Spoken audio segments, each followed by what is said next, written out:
Hey everybody, how we doing? It is another edition of The Rounds. It's a freaking gorgeous day out, and I literally just got off of work.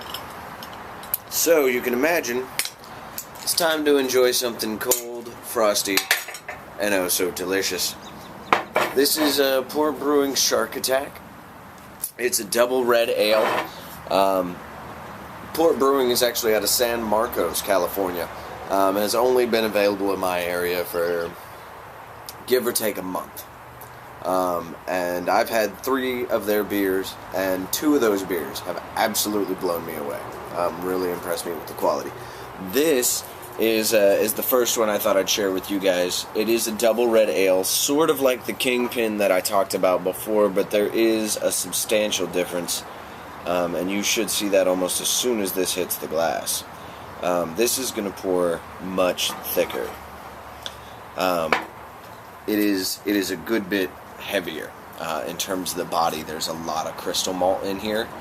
Gives it a really enticing aroma. There is no rye, so it's different in that respect from the Kingpin. Both are fantastic examples of double red ales. And from what little bit of the double red ale category I've had, I really am starting to think of them more as like American interpretations of ESBs. Now, if you're not familiar with what an ESB is, that's simply an extra special bitter. It was a style of beer originated in England. It tends to be more on the malty side, not very hoppy at all normally. Low alcohol, very sessionable beer. Not going to be too caustic or staunch one way or the other. It's not going to be too malty. It's not going to be too hoppy. However, being that Americans, we tend to be a bit hop aggressive, which I love, by the way. A double red ale is going to be different. There's a different variety of malts there. There definitely is a higher presence of alcohol. There's also a higher amount of hops. All of these things make me love them all the more. Now, in fairness, I am drinking this out of a perfect pint, so I find that this glass really tends to help the head stick around. I think, especially on some beers, it almost seems to exaggerate that effect. Probably, much to the way they designed it, but you get this little bit of hop and this nice bit of malt right up front, and the hop kind of just lingers in the background. You get a little bit of it right at the beginning and a little bit right at the end. But more on the malt for the nose. It kind of imparts a sweeter characteristic to it, but again, very, very inviting. And like a deep red, like nearly a bock. I mean, we're almost getting brown in the center of the solution there.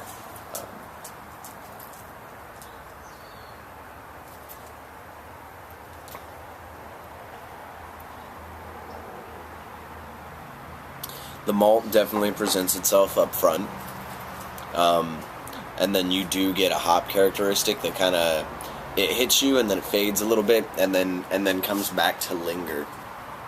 Definitely more on the almost on a lemon rind kind of side as opposed to an outright citrus. I find that some hops play more to that orange flavor. It doesn't actually list which hops they used, but they definitely seem to got more of that lemon zest bittering aspect out of it. But really a fantastic build.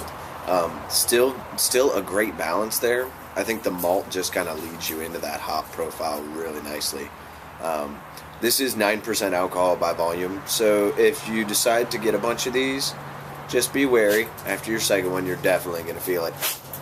Anyway, this is me, and this is what I'm doing with my afternoon.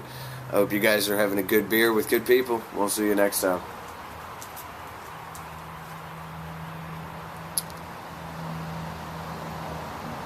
It's not bad. It's not bad at all.